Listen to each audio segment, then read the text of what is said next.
So I'm back, and Adrian is also joining us. So we're all set. I think we should start. Um, so, um, Welcome everyone to today's webinar. The webinar topic today is the economics of the digital product passport from materials to the market. And my name is Elliana Jensen-Abieva. I'm the CEO and the founder of the CircularTech. It's a global digital product passport community.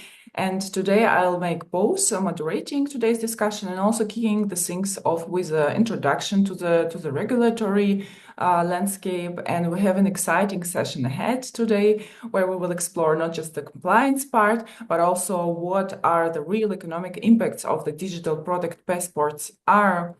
How do they shape the supply chain, the material traceability, the data disruption challenges, and what is the material passport at all about? We have a top experts with us. It's Tom Roedding from the Narravero and Adrian from the BASF. That's why I'm very much excited. You will have possibility to listen to their insights. Please take in mind that you can drop your questions in the chat. That way we will support the interactive format of our webinar and communications between the speakers and you.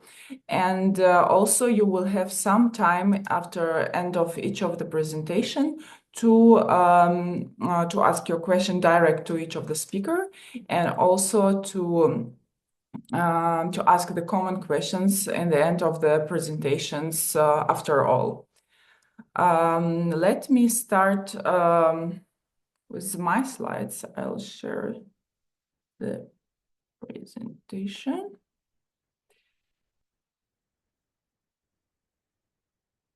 Here.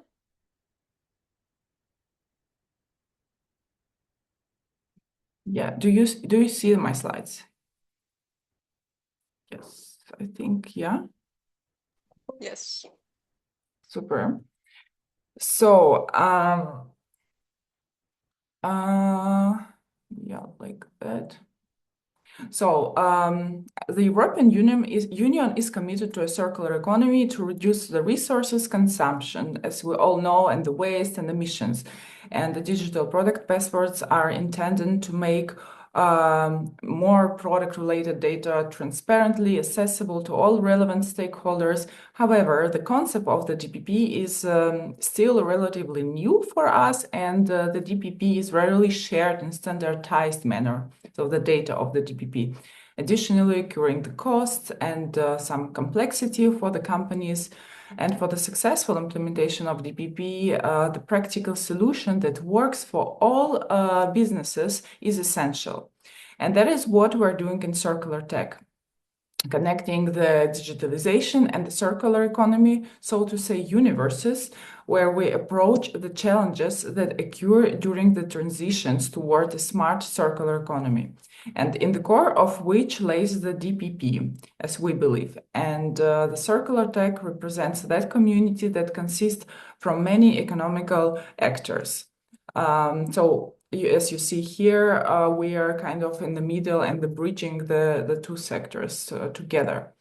How we do this? We orchestrate that community in two ways: the digitally on a platform and also physically on our forums that we organize one a year, bringing all the experts together and discussing the biggest challenges of that sector, bringing the politics on the table, and giving the possibility to the solution providers to exhibit and present the challenges and the solutions.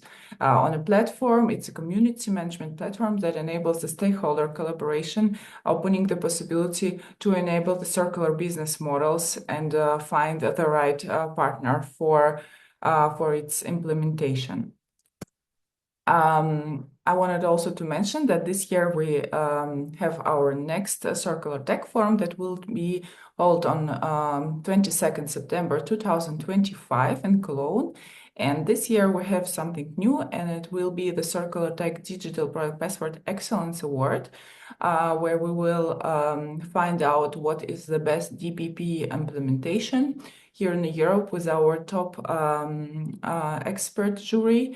So if you consider yourself or know any organization that should be nominated, please feel free to contact my team or me in LinkedIn or per email, so that we can register you as a nominee. And also, for sure, we are welcome and open you to welcome you as a guest.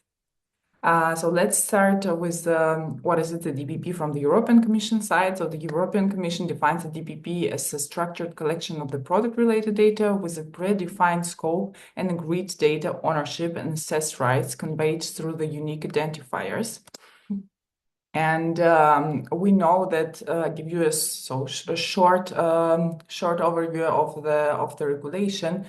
We see that the DPP is actually the core initiative for all sustainability regulation as a EU Green Deal. It's a sustainability product initiative, eco design for sustainable product regulation. And for now, the number of the product groups that are that European Commission prioritize consists of this this list of the segments. It's iron and steel, aluminium, textiles, furniture. I think we all know about that. And what should we expect when this is coming on? Before I jump in the timeline, I will shortly give you an overview. What is it, the DPP? The DPP consists of the two parts. The first part, it's about the DPP system of the how. So what do we expect? We expect how the digital product passport system should be built. So the horizontally for all product groups and legislations. We talk here about the standards, protocols related to the IT architecture. And it's about the unique identifiers, data carriers, data processing elements, the data storage and APIs. That's all is discussed in a special working groups dedicated to the standardization, like GTC 24 and Tanzania. And the other side is the DPP of what. So the what is what kind of the data attributes should be in each of the digital product passport depends on its sectors. And this kind of the information we're expecting to receive in specific delegated acts that will come upon the time. Let's see when. What we have on the timeline, we have that actually in the end of 2025, this year, we're expecting the first acts that will, the results of the working group GTC 24. I think Thomas and Andrea, you can share more information about this today. It's about how the system should work, what kind of the data carriers and so on. And the first delegated acts for the product group like aluminium, the textiles and furniture that are the prioritized product groups. Companies will require to share digital product processes and updated relevant product information on the DPP, and what kind of the information we will know later this year in the working plan that will be published for the steel, aluminium, and the textiles. So this is a brief overview on the legislation side, and I think I will hand over here to I'll hand over here to Thomas, who will speak more concrete about the topics, and so the Thomas Roedding. I think we had it very wrong, didn't we? Adrian is first. Yeah, exactly. Exactly. So I'm happy to talk. Hello, everybody. But I think Adrian's choice is to be the first speaker, and so yes, exactly. You are right. The Adrian is first, and our first speaker, sorry for the misunderstanding, is Adrian von Mühlenen. He brings his deep technical and strategical expertise from one of the world's largest chemical companies, BASF. Adrian is the product owner for the digital material and the product passport in BASF, where he brings bridges over the 15 years of experience in R&D, business development, and digital transformation, with a background in microtechnology and PhD in material science. Adrian has been driving innovation and the intersection of the technology always and sustainability.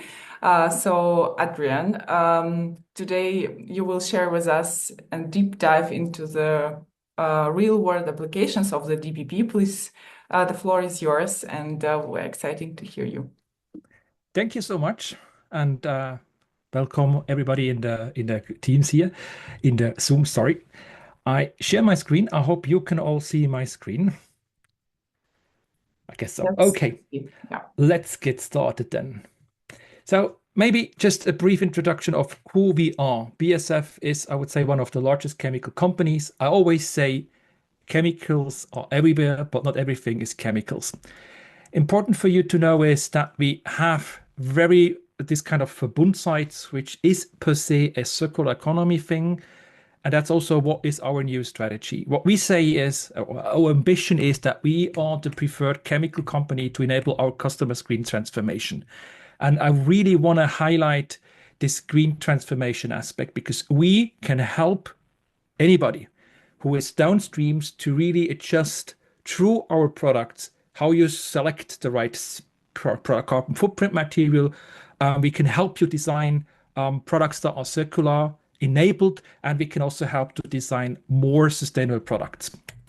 But now we would like to see a bit more close on what is the real problem. And for me, the real problem is how we communicate these days along our supply chain. So think about if we have a product that goes into the food packaging. So for instance, a tray for your salad that you are going to eat over lunch, or this kind of metallized bags where we have chips inside.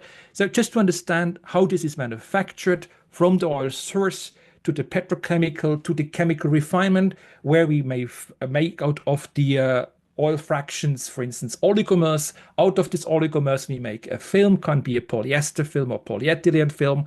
We also have the glue and the ink to create the label. And of these three intermediate goods, we then make the food packaging. And at the end of the day, when we have consumed it, you're going to throw it away into the waste bin.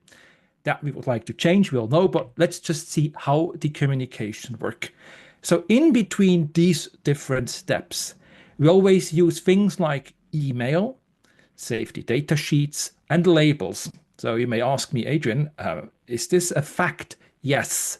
In my industry, in the chemicals world, I would say most used and most interoperable product information system is paper. And I also declare paper is PDF, PowerPoint, Excel, email, all these things in my book is still paper and it's not machine readable. So if I have now manufactured my petrochemical product, my monomers, and I do out of them real oligomers so that we then can make polymers out of it, it's always the same story. We send safety data sheets, emails, and labels, and that over the whole chain till the packaging is there. And what is the consequence of that? You figure it's that the information is completely disrupted. And so if I have the ambition to go away from this linear communication and linear usage of products, we will see that this information disruption is even becoming more prominent because we square it. So the current system that we have to communicate, as said, paper is it, the interoperable product information tool, we will end up in a maximal information disruption. So that is one of the problem statements.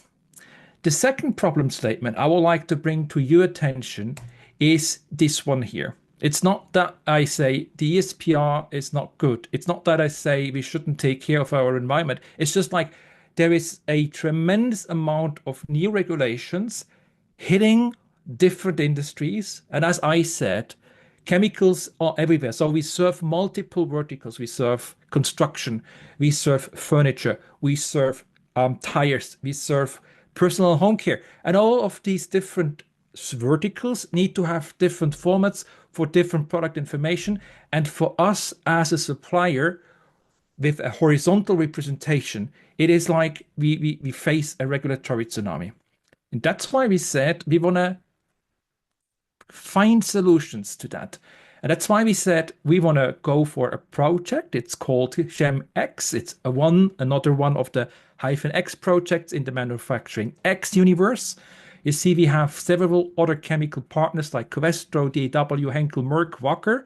We also have technology partners like SAP, Siemens, Confinity, and Sverity, and associated partners. And what we want to do there is to develop together a horizontal representation of materials that can become the blueprint for what we say is the material passport. It will run 2 years. We have roughly a budget of 20 millions, and it's 40% funded by the BMWK. And who is participating? It's experts in sustainability, digitalization, business requirements, and standardization. And what do we do? So what we do is we tackle 3 layers. So the first layer, it's the most prominent that we always see every day. So if you have a product for cleaning something up, you normally see this kind of red icons. It's the GHS, Global Harmonized System of Classification and Labeling. For us, that's the right to operate. That's the pillar on the right. Then the 2 other pillars, one is brand new. It's the circular economy metrics, because that's a white space, because we don't know yet how do we really assess circularity. And the thing on the left is the sustainability metrics. There we already started Together for Sustainability. There we have standards that help us to define how do I assess and communicate the product carbon footprint of chemical materials. So what we target there is to come to this horizontal representation that will serve multiple verticals.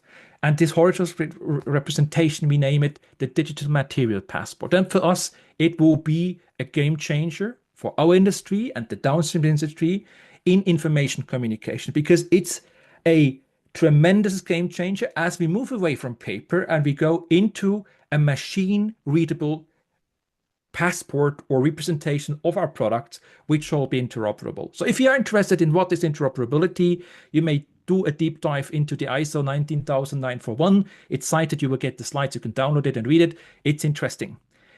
What is also interesting for everybody is that we foresee a kind of a visibility, 1 level up, 1 level down. Some people may ask, why not the complete transparency? Yeah, because we already do this transparency while we register our product. When we do a REACH registration, we make transparent what exactly is in it. The other thing is what we think it's important is decentralized storage so that we can protect and also our downstream customers, their IP. And what we develop in ChemX shall be completely technology agnostic and shall help to serve all the different DPPs as required by the Eco Design for Sustainable Product Regulation or the Construction Regulation or other Green Deal regulations.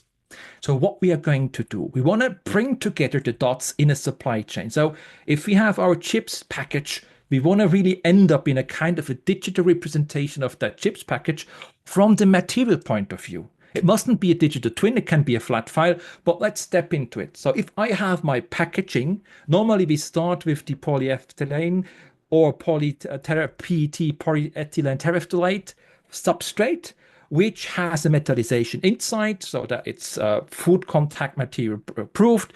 We have an adhesive, and on top of this adhesive, we have the marketing thing, mostly done from oriented polypropylene. So these days, as said, the communication on the specification is done by not machine-readable products like paper and PowerPoint and PDFs. What we want to do is a harmonized representation of those 3 different layers as a digital material pass, so that at the end of the day, if I want to assess the product at the end of its use phase, that I can take a better informed decision what to do. These days we say we dump it into the yellow can, but the yellow container. That's one way to go. But if we want to run circular, we may think about other ways to handle it. The same story, as I said, for a tray for your salad for lunch or another dish that you get. Normally, this is a kind of a 3-layer stack. We have something that gives the physical shape, and it has then the adhesive and the plastic seal, which makes it food contact compatible. And the same story here. We would like to get there to a digital representation of what is the real physical good, so that you can take more informed decisions to what to do during the life cycle. And that also then changes the way how we communicate along the supply chain. So I can unveil my composition, for instance, from my raw material at the petrochemical stage. I define what are, for instance, substances of concern, something which is required by the SPR, and I push that information downstream to the oligomer, so the little fractions of a polymer, and then to the polymer manufacturer, which then manufactures the polymer grains. That goes to the film manufacturer, and from there we have the real display of what is this film that goes a sealing layer into our tray for the food contact material. And what it helps us is to streamline this communication, and it will be a tremendous leverage on becoming more efficient, because I talk always in the same way, semantically and syntactically. So I talk about the same thing. That's the semantics. I define what is a polymer, that my customer understands, oh, the attributes of the polymers is, so for instance, durability, for instance, melting point, if it's a thermoplast, what are the chemicals to do the cross-linking. So that can be communicated in a way that everybody downstream completely understands it, and I don't need to have this kind of integration layer from the IT perspectives. And it even makes it more easy if we go circular, because as said, circular is not just like we know it from the linear economy, produce, consume, waste, or shoot it into the space. No, it's really that we run it in cycles, and we have then another dimension which hasn't been mentioned yet. It is the different users' perspectives. And it's also then from the point of view, what do I need to tell to a manufacturer or the end user or the person who is going to collect the waste and does the recycling? Those different actors on the supply chain have different needs, and on the level of information which is disclosed from the materials we talk about. And with the current system with paper, this is a hassle. And if a system like the DPP, we have the public compartment where we say, anyhow, what we need to declare, what are substances of very high concern, how do you dispose the material, and what are the things to take care about transport and storage. And now we can go one step further. I can tell the one who assembles that are the specificities of my material. Is, for instance, that it's a very low PCF. It's designed that you can delaminate your 3-layered packaging, or that it helps you to decide, can I recycle that complete material stack in a physical recycling, which would end up in the least PCF representation, or sorry, we have to incinerate it, convert it into energy and heat, or can we convert it into a pyrolysis oil, which also generates more, has a larger PCF than the physical recycling, and start over with the cycle. So you see, thanks to this, so to say, secret or structured communication approach, we can help the different actors to take more informed decisions on what to do with the material. So the question would be, if I say I have structured information in more depth, that you would ask me, oh my gosh, isn't this bringing just additional cost? And I say, yeah.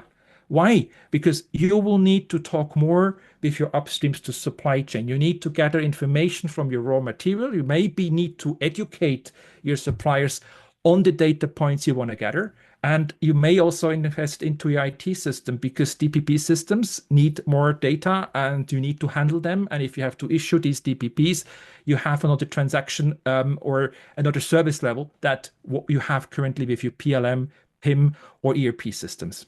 But it also opens opportunities, not only for leveraging efficiencies, what I already mentioned, but also for business ideas. Because if you have more frequent and tighter interactions with your suppliers, then you have a better understanding of what is the material. And you maybe have another position to negotiate on the price level. And you also learn about maybe they have a different PCF than other suppliers, and you can get there to a better marketing position. And the other thing, what I like to always incentivate persons and listeners is rethink maybe the way you currently have your IT architecture. We in the chemicals industry, we are very much document centric because we send safety data sheets, labels, and things like that. And maybe we should reconsider this and become more information centric so that we have everything structured from where we can render then the information to human readable things. But structured information is easier in the handling and less costly. You may also say, okay, now the things get more complicated. For sure, because you need to have more information about sustainability, about circularity. You need to have more information about what's happening on the product lifecycle, because as said, we have different actors. They want to have different information. You need to know it and you have to take care. But that also have a tremendous potential, because if you can tighten your relationship with your supply chain actors, that gives you complete different engagement on how you can communicate downstreams, how you can engage with their customers, how you can also, again, negotiating on pricing. You can sell your business attributes like product carbon footprint. What is the potential to save product carbon footprint in running circles? So it's really gorgeous what you can do. And having also more touch points with customers over the life cycle is the same story. You learn more about how your product is getting used, and so you can optimize it better and also market it better for the dedicated life cycle situation and phases. And last but not least, and that's something Thomas is going to tell you about, you have a direct channel to the customer, or even the end customer, and you can generate brand awareness. Okay. So what we have learned so far from different projects like the Battery Pass project is on 4 different levels. If we talk about data collection, make sure that you have a harmonization of the data, because without the harmonization, automation will be very tricky. And that's, in my book, the biggest efficiency leverage that we can play on. If we go to data exchange, make sure that you become interoperable so that you know about what do I talk. If I take my mouse, define exactly what do you need to know from this mouse. Is it the geometry? If you talk about the geometry, how do you define length, width, and height? Is it in imperial or is it in metrics? If it's in metrics, how do you measure it? And what are the standards and the tolerances? So think about what do I need to know, define it very well, and also think about the metadata, the data of the data, how do you generate these measurements? Once you have the semantics, also consider the how. It's how do I exchange this data? Is it a data space? Is it a JSON LD? Is it an XML? Just make sure that what you talk about, the semantics, is exchanged in a way that your recipient also understands.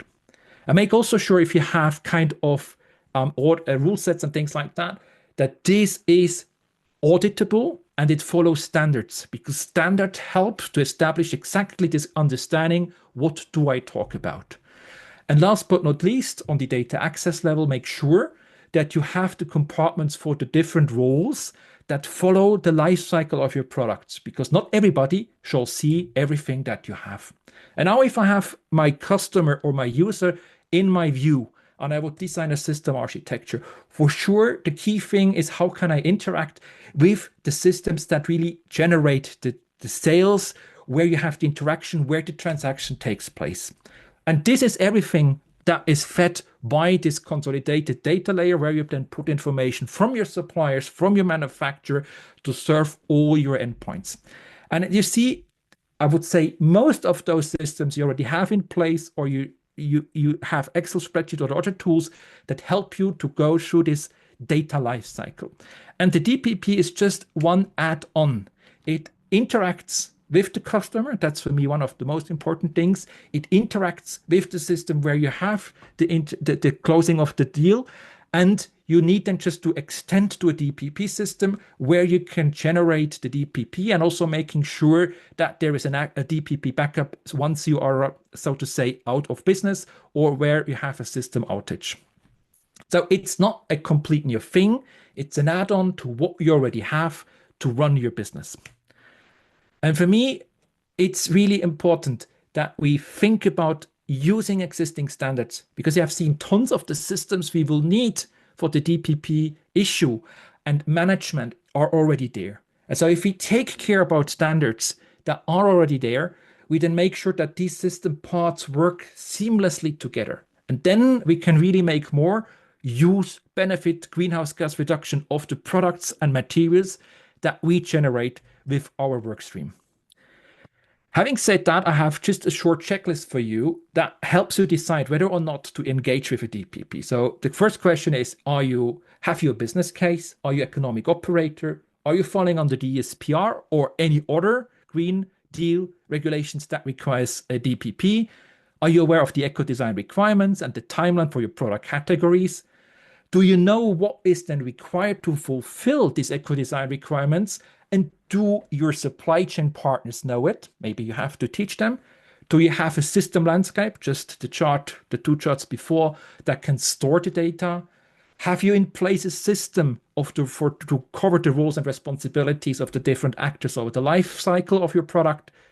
Do you know that market surveillance will also connect to the DPP registry in 2030? So what do you need to communicate to them?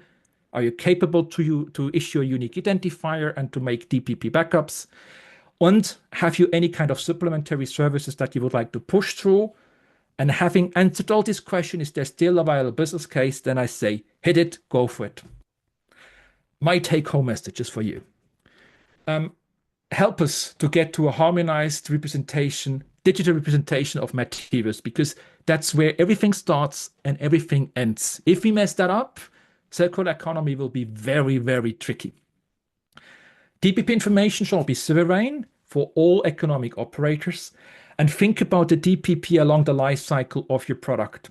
When you produce this, there is no DPP available. You may have material data, which is shared in a harmonized form. Remember, that is what we do with Catena-X.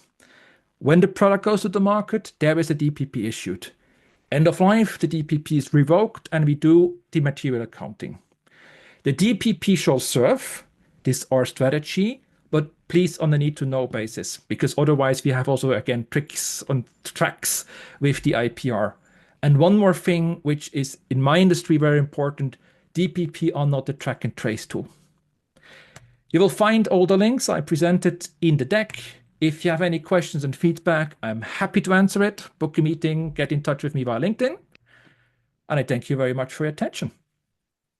Thank you, Adrian. Thank you for the very interesting presentation that, of course, forced me personally to think a lot about the semantics and the depths of the understanding of the digital passport. We have here some questions. Okay, it was my timer.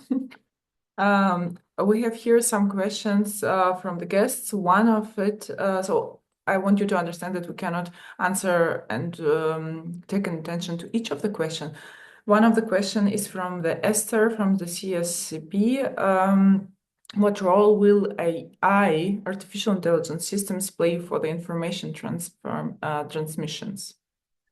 For the transmission, no. But if you remember the chart where I have had the different system components, there was this middle layer where you have the intermediate storage of the data.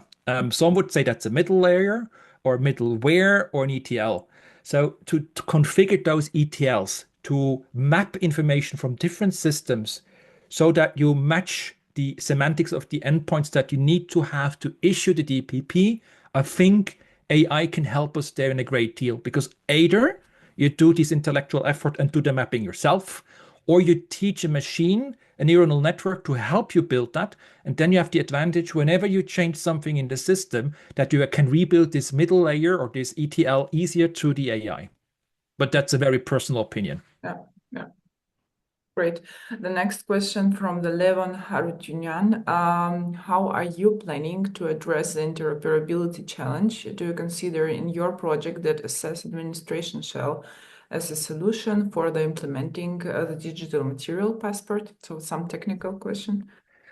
It doesn't matter whether you take the AAS or another tool, whether you take a schema.org or a world business, web vocabulary. The important thing for me on the semantics on the 5 facets of the ISO 19941 is, first of all, the semantics, that we align on the terminology and the metadata of what we talk about. Second, it's transport. How do I make sure that I integrate existing systems? That's why I say, please refer to existing standards. Don't come up with freaking new technology, because that will crank up the total cost of ownership. Third, it's the syntactic, so the format, how do I talk about it? And fourth, what is the expected outcome? And fifth, that I stay compliant to the requirements from the authorities. So that would be my sequence in priorities in the interoperability. And we do it in GEMX completely system agnostic. So we define the vocabulary, whether you use it as a JSON LD in context with a web vocabulary, or whether you use it as a semantic description in the asset administration shell. It doesn't really matter. Mm-hmm. Thank you very much, Adrian. The next question, we have some time for from the Minelli, looking at the packaging use case, the end product would have multiplied DPPs. How do you see the complexity of the composition of the different DPPs for the same end product? Well, I don't think that the end product will have multiple DPPs. No, what we do, you take for each and every layer the horizontal description of the material passport, and you take this information to compose or to build the DPP of the packaging itself. And you have the relationship, because I said one up, one down, to where does it come from. And what we would like to do, as we said, we want to be interoperable through the same semantics and hopefully the same syntactics. We can have an automation that makes out of the different DMPs the DPP that goes with the end product. Yeah. Thank you, Adrian. We have some more questions, but unfortunately, we do not have so much time. I think, dear guests, you can address that question to Adrian, and we also will have some buffer time in the end of the Thomas presentation. That's why let's move forward. Thank you, Adrian, for your great insights. So our next speaker is actually don't need so much introduction because he's one of the pioneers in the topic of the digital product passport. It's a Thomas Roedding.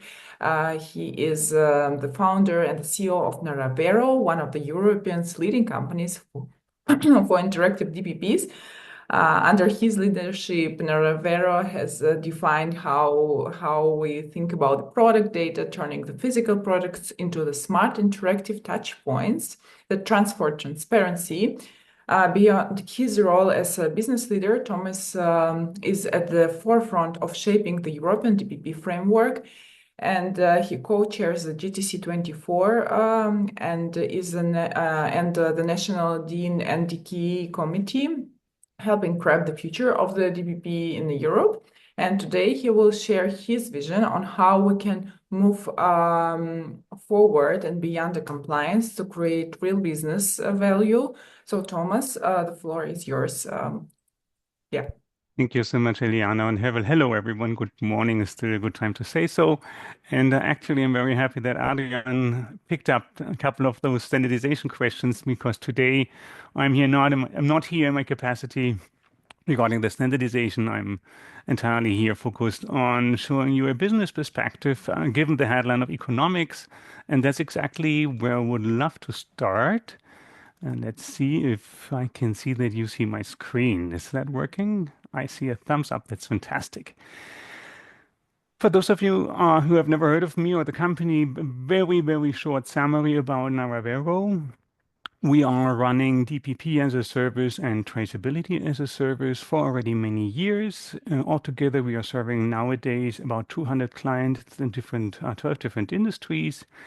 We have a seasonal business regarding traceability ranging from 100 to 200 million accesses in a month. And most of it is coming so far from traceability. And every month, more and more is coming from DPPs. Just 2 weeks ago, we had the pleasure of joining 2 clients in the cosmetics industry, which is somehow like very close to the chemical industry, but also very close to the consumer, in Bologna's Cosmoprof exhibition. And that was a stage to show the very first DPPs in that sector from these 2 companies. But given today's headline, I'm more focused on a very non-technical aspect, much more on business ideas, concepts, costs, pricing. So what I'm trying to cover is, instead of my usual questions, what Elliana started already with, is when do I have to be ready for a digital product passport, and what exactly do I have to put in it? These are the 2 questions I usually meet, and this time it's different. Let me talk and let me present you a little bit other questions, like how much is it actually to pay for running digital product passports? What exactly, beside the costs, are benefits on both dimensions, on cost saving impact as well as added value streams? And sometimes there are like the third question, how do we become DPP ready in order to actually implement, especially in the given situation where there is a lot of uncertainty around not yet knowing the details of the other first two questions. How can I nevertheless, or should I nevertheless already see that I get ready for DPPs where I might face that the requirements and the obligations will anyway change over the years in a much higher frequency than we have seen regulations change in the past. So talking about markets, cost, and pricing is the very first approach. And that was when I started looking at the, let's say, official term, digital product passport. We were trying to figure out what are ballpark figures, studies, research reports on markets, cost, pricing. We will also cover these impacts on cost savings and value creations, but starting with that market questions, the number one point we met actually was the Deloitte study that was one of the very first in the second quarter of 2022, if I remember well. And it's a long study that is a cooperation work from Deloitte with support of GS1. And the outcome, just to take a little bit of a highlight, is on the upper right corner. The ballpark, simply speaking, is 5 trillion IDs for passports per year within Europe in these 5 sectors. To me, this is a huge number. I don't know about you. For me, this is an almost not really imaginable big number of IDs and passports per year.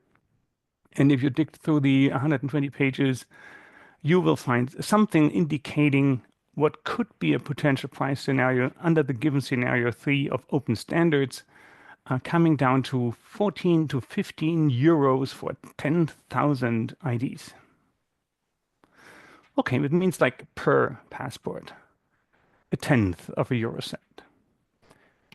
Looking at some other information, for instance, Reuters publishing about the battery passport as a very first use case with Volvo and Circular, there was a public press release and a report in Reuters saying for 15 years of lifetime of a DPP, it will cost $10 per car. And of today's exchange rate means 9.14 euros, including a lifetime statement for 15 years. And then we had a third source that was kind of like about not even a year old, summer last year. One of the many research companies that are now publishing more and more often projections. And this projection covers the global usage of digital product passports for fashion and apparel products, predicting 62.5 billion DPPs per year and creating a market size of 1.6 billion US dollar per year just for traceability and software companies. So doing the simple math, just taking the value of the market and dividing it by the DPPs, well, it's actually not really correct. So don't take me as a IT person on mathematics, because we ignore the costs the company have here. So it's not a total cost of ownership, and it's not a total customer cost. It's just the software market of it. It would be something like 2.3 cents. And to me, looking at these 3 numbers, the bottom line is pretty clear. There is no comparable pricing yet. Giving a spectrum from a tenth of a cent to 10 euro is like, it's the same as good as having no idea. It's kind of like not giving me any information, to be honest. And I think there are a lot of open factors explaining why that's the case so far. None of these studies exactly was looking at the comparable number of DPPs. So we see a 5 trillion estimate as a medium estimate from Deloitte, ranging in between 2.8 and 7.6 trillion, which is still like these, for me, more like astronomical numbers. But when exactly and why does it come to which price? Difficult to say.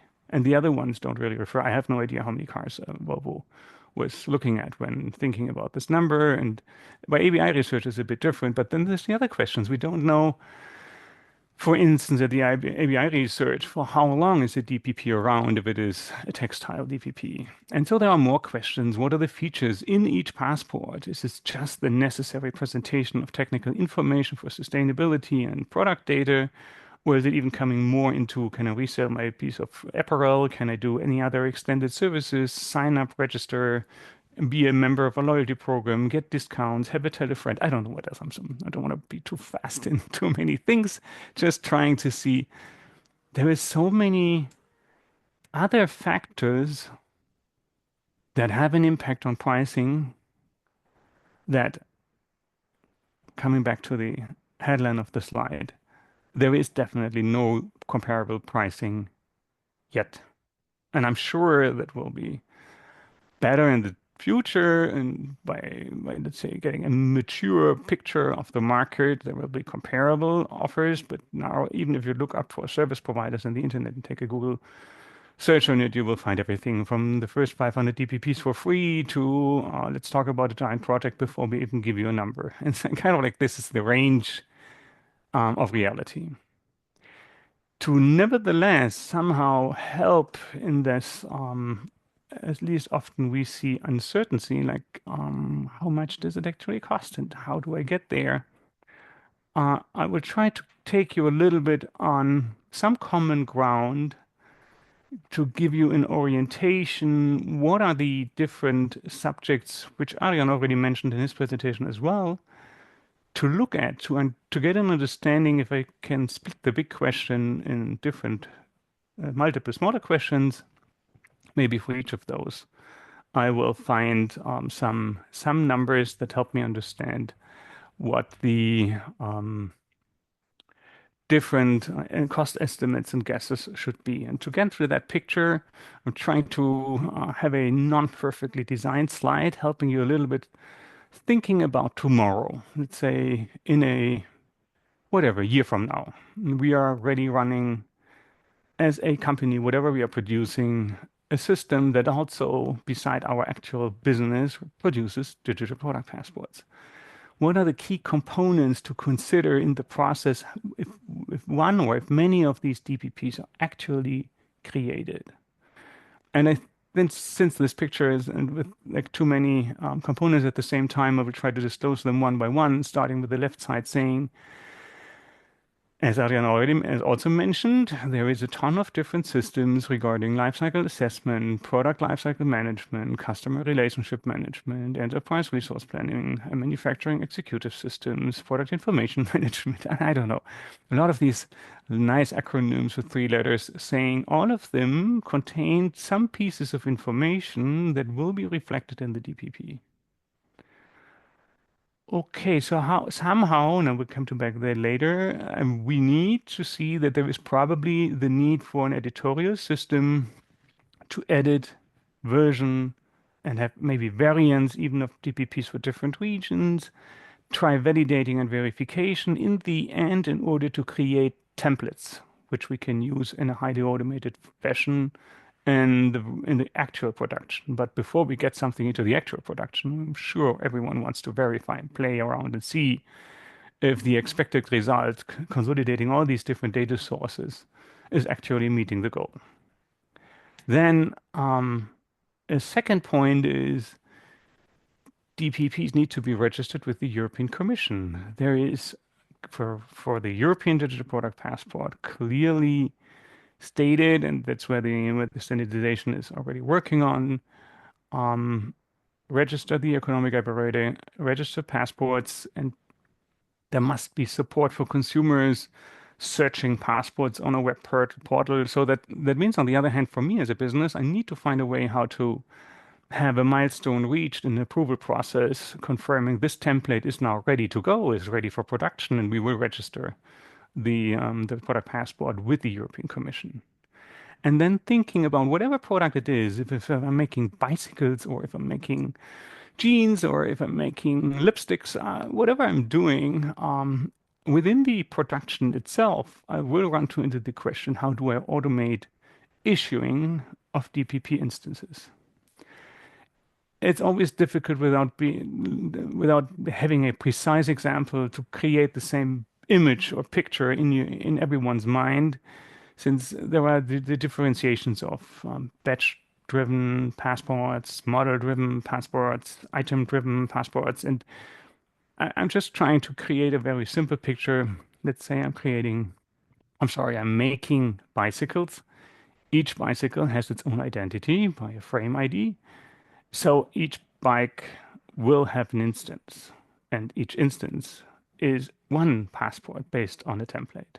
So I need to think about how do I actually manage the entire process to integrate that into the production, into the packaging production, and as well as into the product potentially, because I need to have access to all that information even after the point of purchase, especially then. So that means, in other words, I need linking on my bicycle so that I can access the passport once I dropped any packaging. And on the other hand, I need access to the passport before I make a purchasing decision, which means I need maybe different, or at least two different points for our data carriers. And we will see, maybe then also the question will come up how to differentiate even the content of the DPP before I made a purchasing decision. And maybe there's extra voluntary content after I made a decision. Just to create a bit of an idea, the overall procedure means we need to see there is a need of editing templates. How is that done? Is it a software project? Do I get an editorial system? And how do I get numbers in terms of costs in order to see later what is the cost-benefit relation? And definitely we'll come back to the templates when I need to automate the issuing of instances, so each individual DPP, since then they rely on high scaling availability of templates and all the data I need. So let's say if I'm creating in this middle stage here 1,000 bicycles in a day, then I need an ongoing availability of all systems, which probably will lead to the question that we need a solution to not really directly talk to all the many systems I need a piece of information from.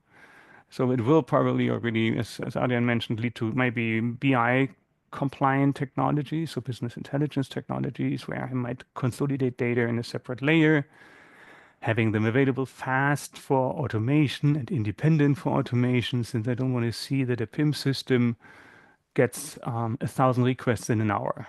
That's probably not what it is made for. It's made for supporting consolidating product information in general about a product to be sold. And it's excellent at that question, but it's not a production system where I need it 1,000 times an hour or maybe 1,000 times in a minute.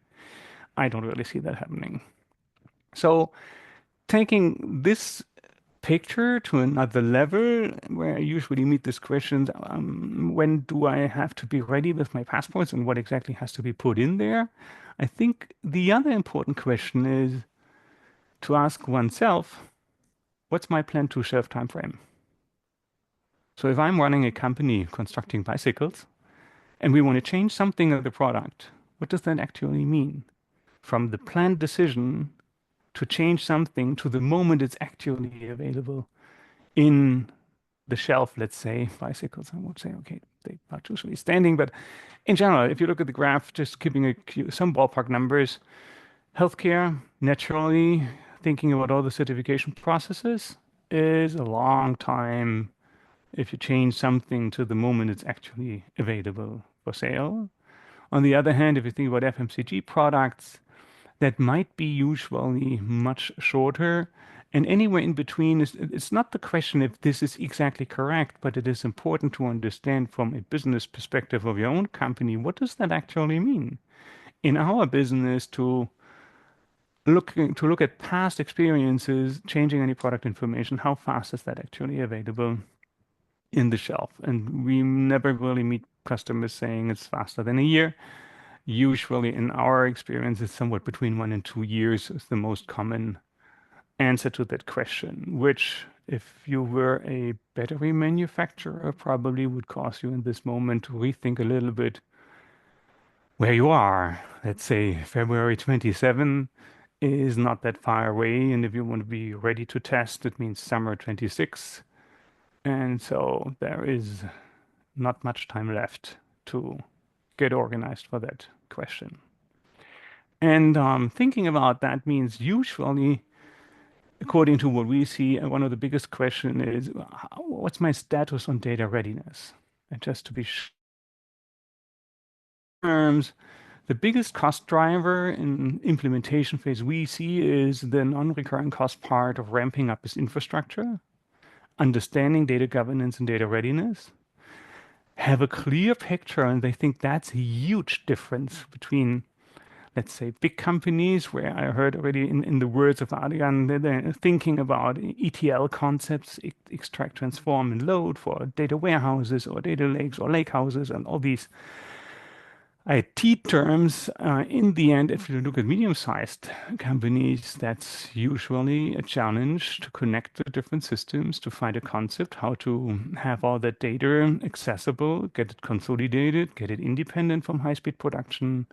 So it means the initial assessment, in my understanding, is the most important point to have as early as possible cost estimate, is understanding what is our data readiness situation.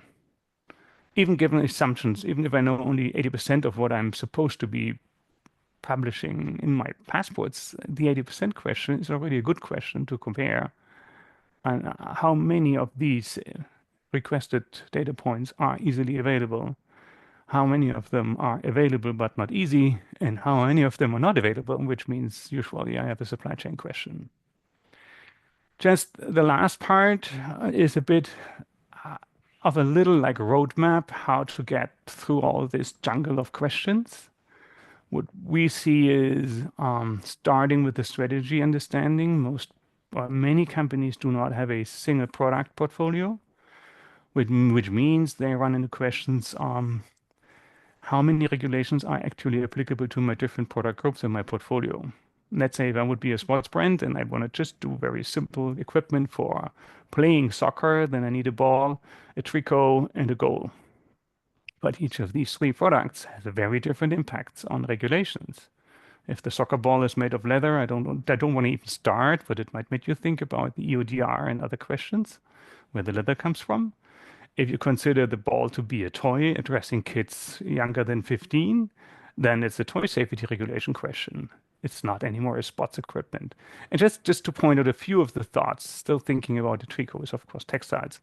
So in the end, strategy and analysis of the portfolio is key to understand what are the relevant regulations and, let's say, digest in a little bit of a cross matrix which of the regulations will lead to which requirements, given the question in the chat.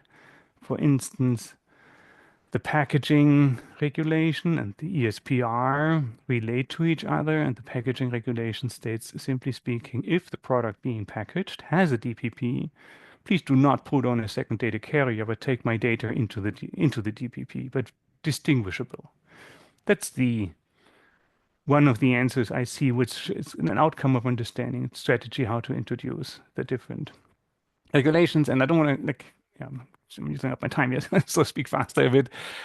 So the second point is the storage concept. Cloud, blockchain are the typical questions, very different cost models. And that depends very much on how long is the data actually relevant. If I'm creating packaging for a chocolate bar, I would say, well, the packaging is probably right after I ate the chocolate bar, 48 hours. I don't really care how it was created, or maybe 3 weeks after, but whatever, it has a very short relevance time. On the other hand, cloud systems are not on the same level of trust as blockchain systems. So I don't want to get into that discussion, just pointing out data storage concepts is a second big question. Then that content studio for editorial work. That now, as you see, there is the first time I'm talking about brand identity. Since the ESPR considers voluntary information to be supported in DPPs as well, it becomes by itself a touch point of communication between the business and their customers. And certainly there is a good interest in having lots of information available that helps for brand communication and supporting clients. But coming to that later, stage 4 is a production system for that highly automated production. And number 5 is thinking about what happens if I create 1,000 bicycle passports in a day. after 1 year, when I assume each bike is around for 10 years, and thinking now 3 years in the future without doing all the math in my mind, it's going to be a very big number of passports that are still alive, and that they might be updated because every bicycle has maintenance and can get updates, replacements, spare parts, new tires. So thinking about operations, lifecycle management, and also I think very relevant for businesses is analytics, in order to understand what part of the passports is actually used under which intensity. Specifically, if I'm thinking about voluntary information, who wants to take the effort if it doesn't make any point? On the other hand, if I see I can use information, for instance, repair manuals or video clips for repair services for a bicycle in a DPP, that might save me a ton of time and work in the call center and the service departments, just to point out a few of these points. And now let's say what we love to say is always from duty to beauty. There was still a lot of duty in it and not too much beauty in it. Taking the other perspective, saying, here on the left-hand side, everyone is familiar with. Usually, I see the scissors already cutting off the label because it's itchy. And so, however, this is the duty, and the beauty part could be let your product talk, let it talk to your customer, allow them to think. And I heard the question about AI, and then I didn't want to jump into it, but just to mention it here where you see it's already part of the picture. We have clients already integrating AI chatbots in their DPPs in order, for instance, to support repair situations, spare part searching, finding the right maintenance partner. Like a lot of complex documentation makes it hard to find the right information quickly. And a chatbot, knowing the product exactly and knowing the documentation exactly, can be much more on the point, giving the right answer immediately. And of course, there are already promotional teams thinking about, okay, could I also use that interface to say, let's look at the red jacket. What is a proper scarf? Could I give you a recommendation of the season? So it's a fluid situation where it goes into beauty in terms of customer-centric communication. So coming to the last part, hopefully kind of like still sort of in the time, very quickly, value creation is a big topic, and I try to find a balance between speaking even faster than I already do, and on the other hand, giving you a good picture with some general and some really, let's say, hands-on examples.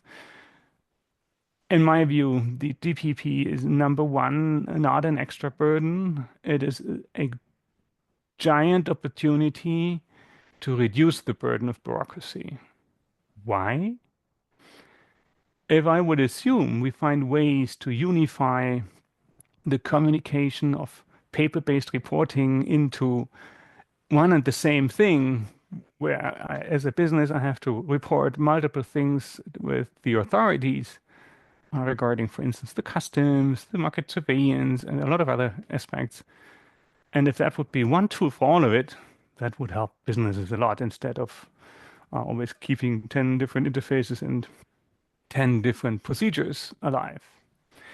B2B-wise, voluntary information allows me to also integrate a lot of other interoperable information for my clients, which I also might have from my incoming DPPs. So I can streamline, just to stress the carbon footprint.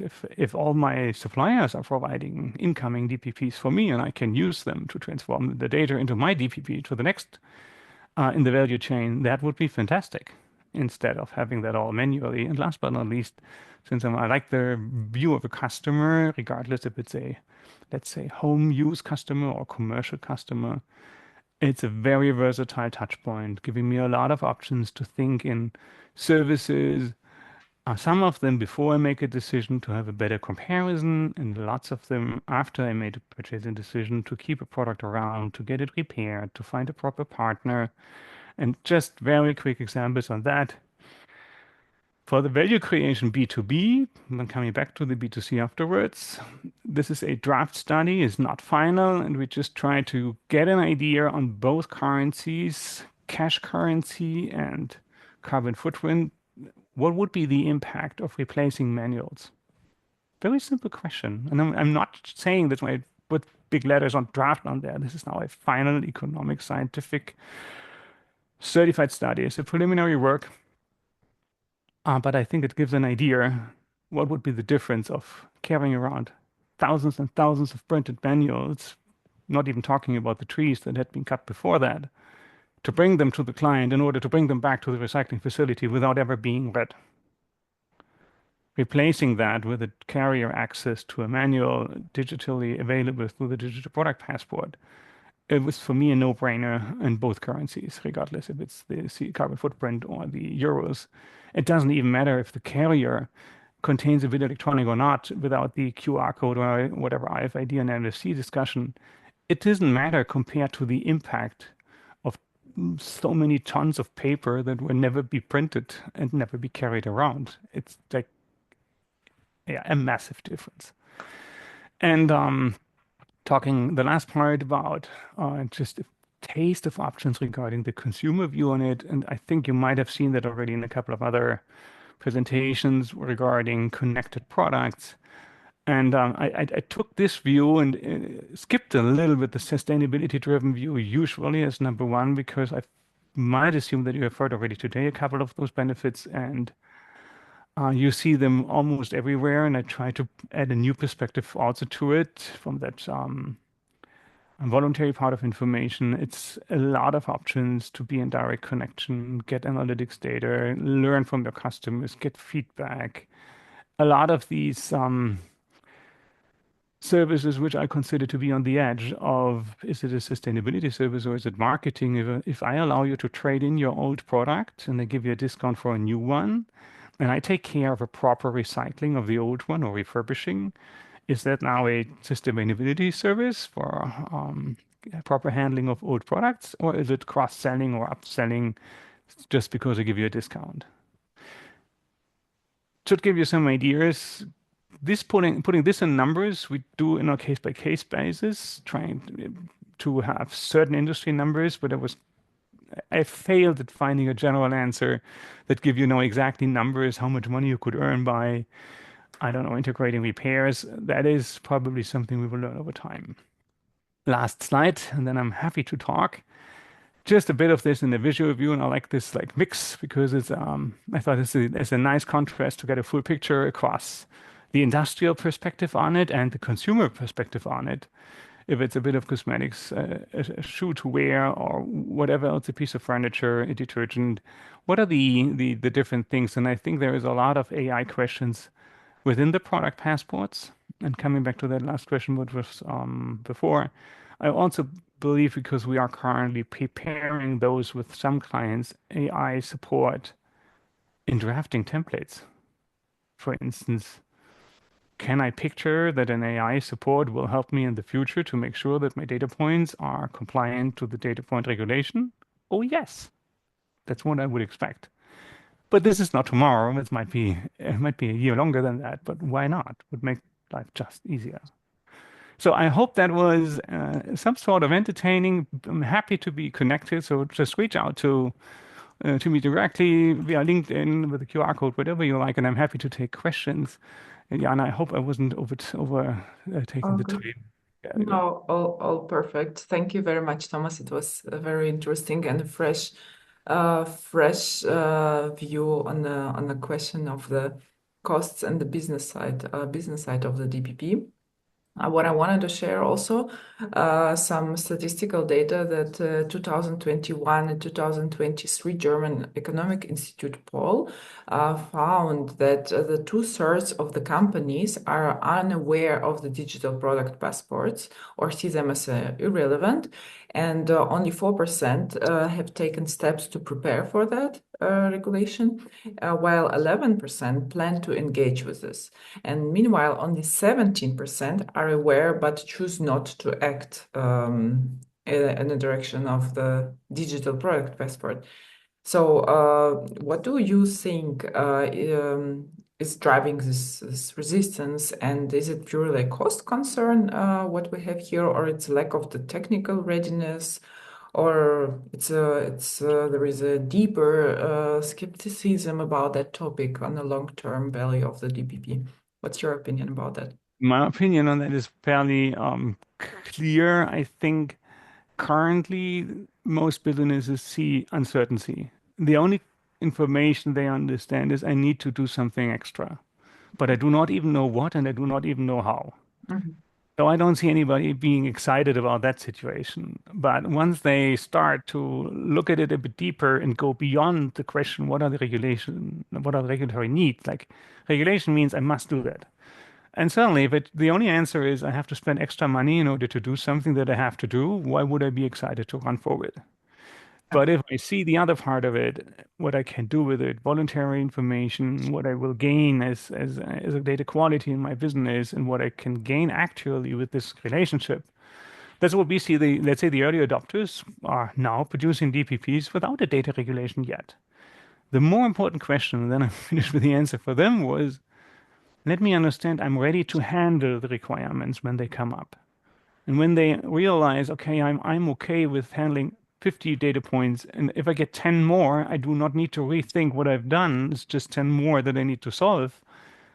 That opens up the benefit point of view, and the beneficial point of view changes to be attractive than just compliance.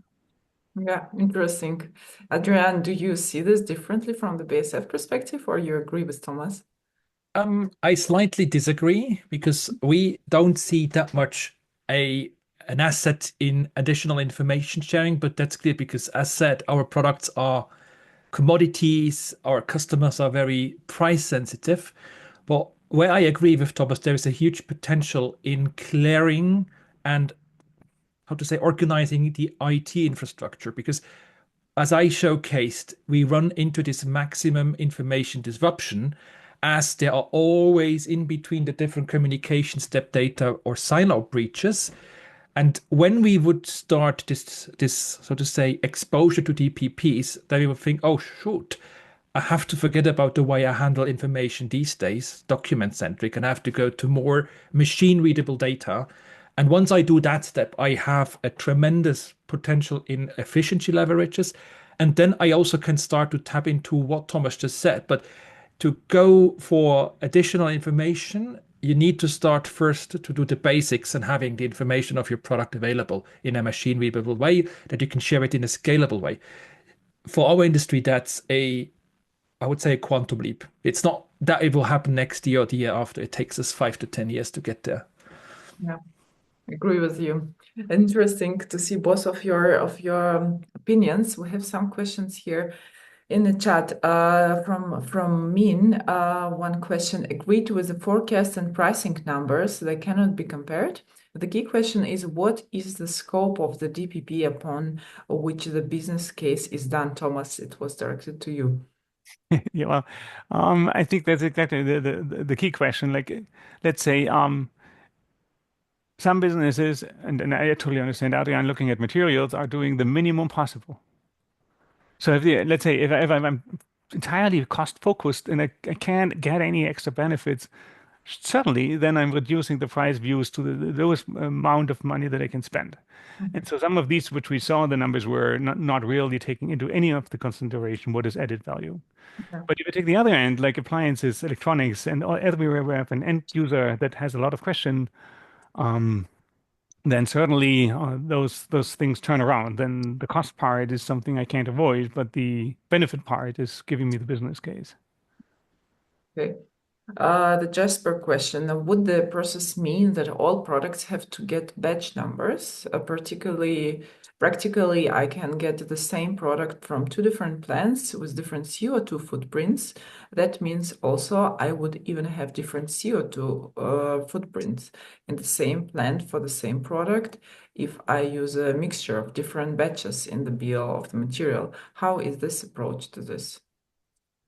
So I already answered that in the chat. Yes, the ESPR requires that you serialize your products. It has different levels. So either it's on the model, it's on the batch, or on the item level. And whether you're capable to really track and trace from your supplier's information, the process information, what would be the different PCF on a batch level, that's your decision. My feeling is, coming from an industry which is a bit complicated from the process descriptions, better don't. Start on the model level and do an average.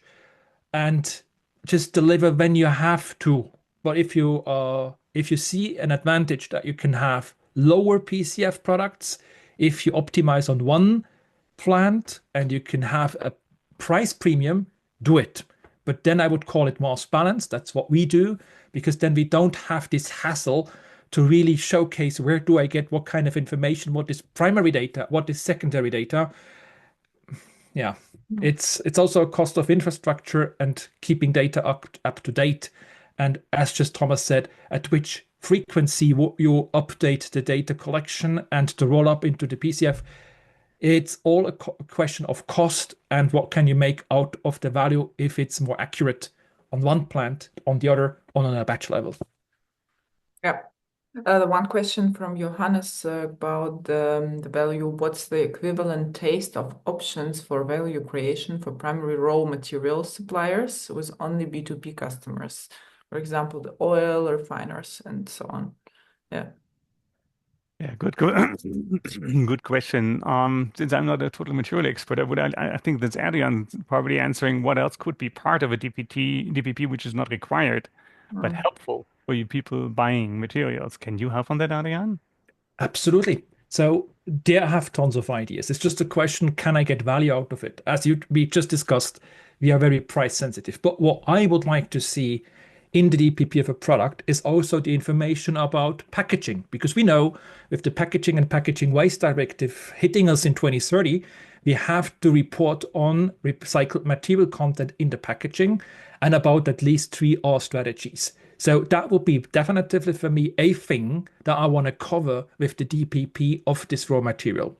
If we think about another aspect of the Green Deal, it's called Safe and Sustainable By Design, SSBD. I would like to inform my downstreams customers about what can he or she do with the material that we supply. Because you can have given material classes like a thermoplast that you potentially can recycle in a physical recycling process.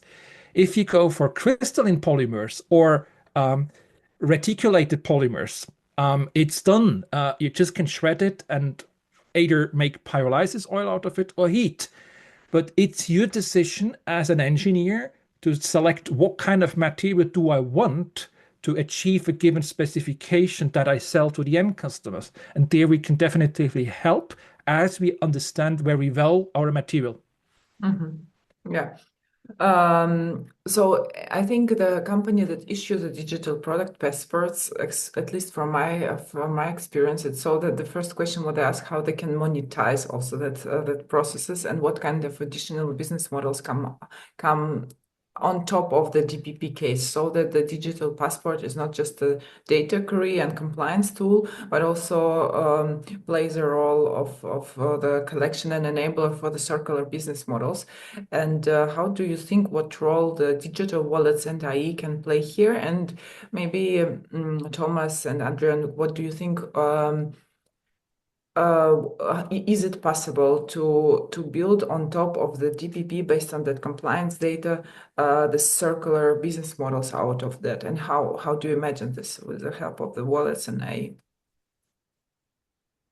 So who shall I? Go ahead. Okay. We have to distinguish 2 things. If you talk about wallets, that's for me, how do I implement it?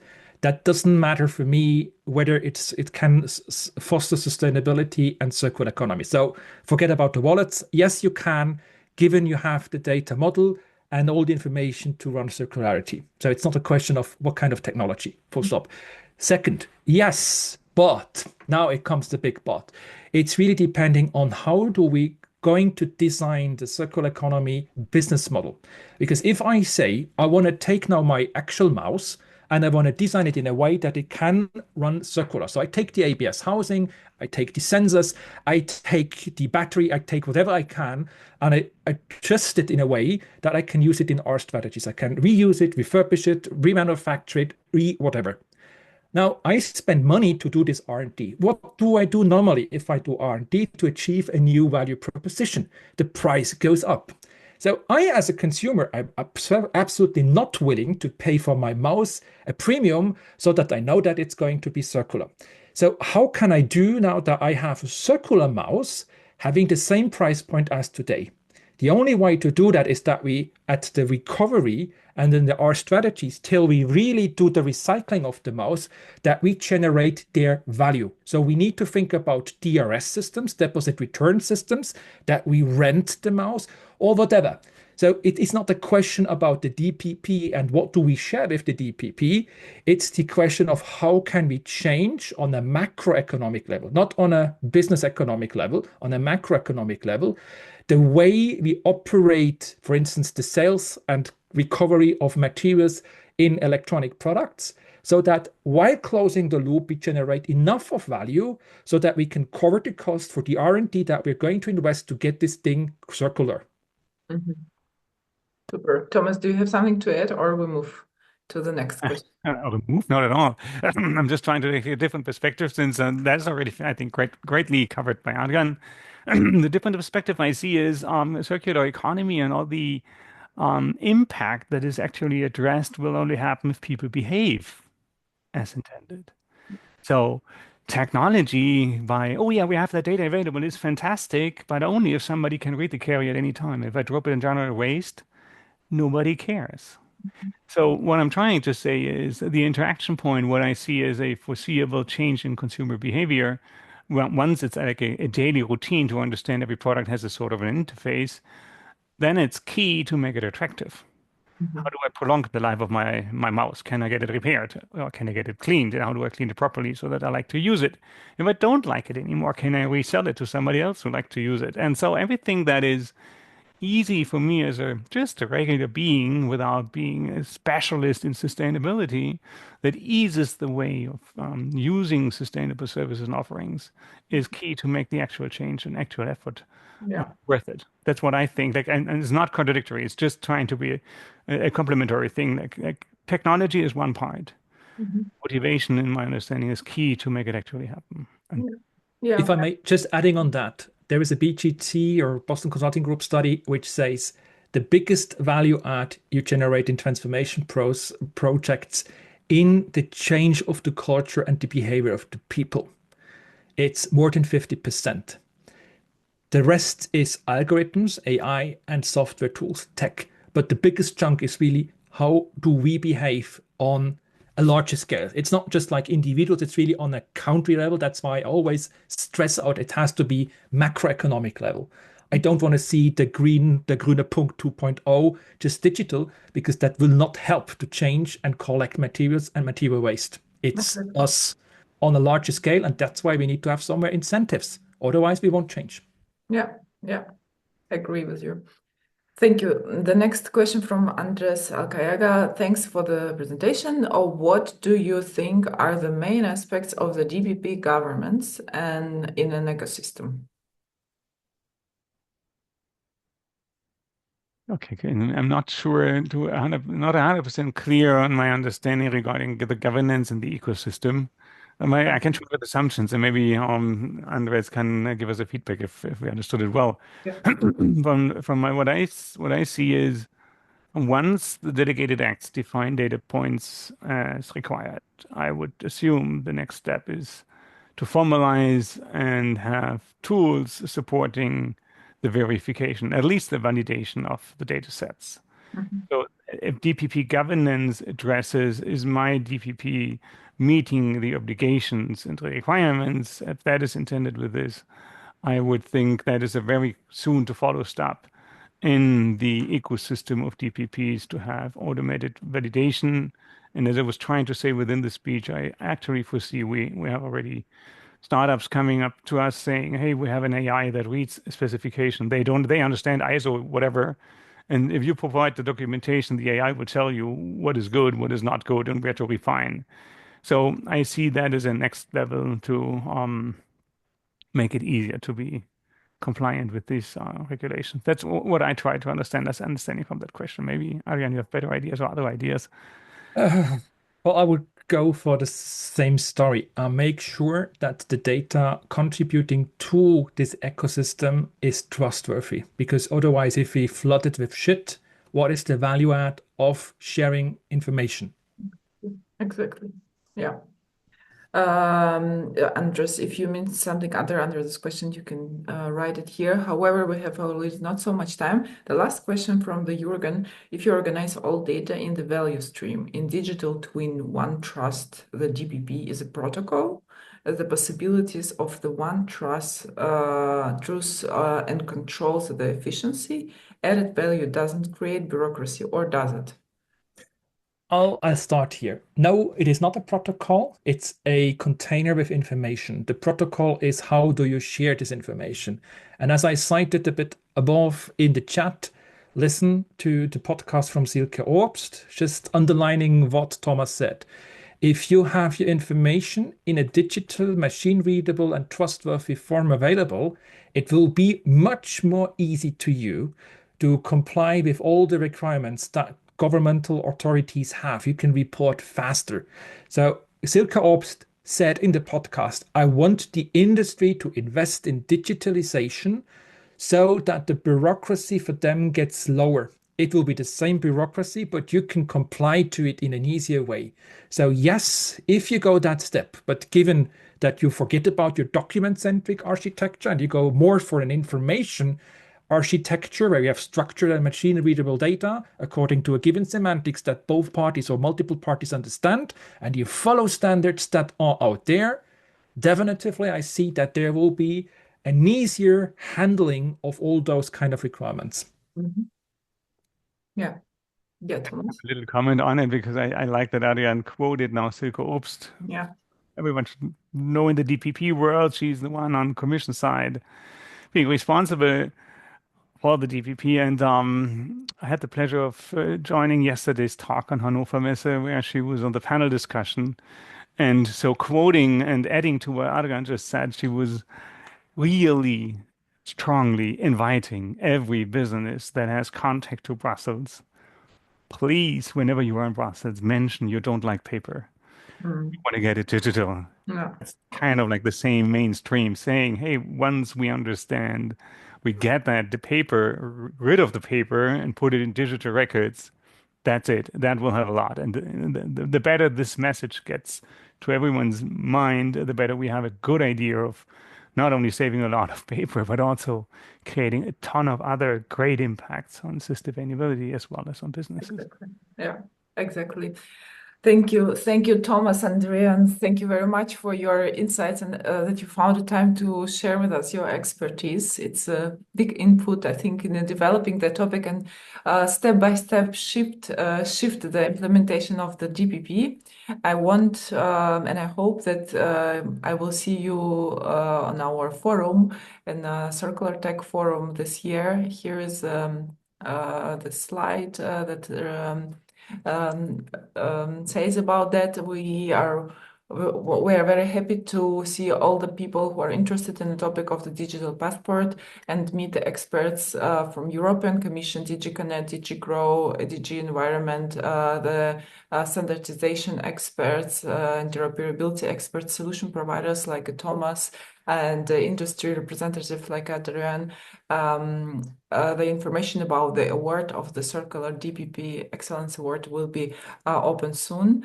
Dear guests, thank you for your attention, and let's stay in touch and continue to collaborate. And if you have any additional questions, you will find it. You can write it to me or to Thomas and to Adrian. The recording of the webinar will be on our website. Yes, so thank you very much. And I think we're very good in time, just finished 1 minute after the deadline. That's why it was a good start on the line. Thank you, guys. Thank you very much. Thank you. Was fun. Yeah, thanks. Bye-bye. Cheers. Thank you. Bye. Thank you. Bye. Thanks. Bye-bye.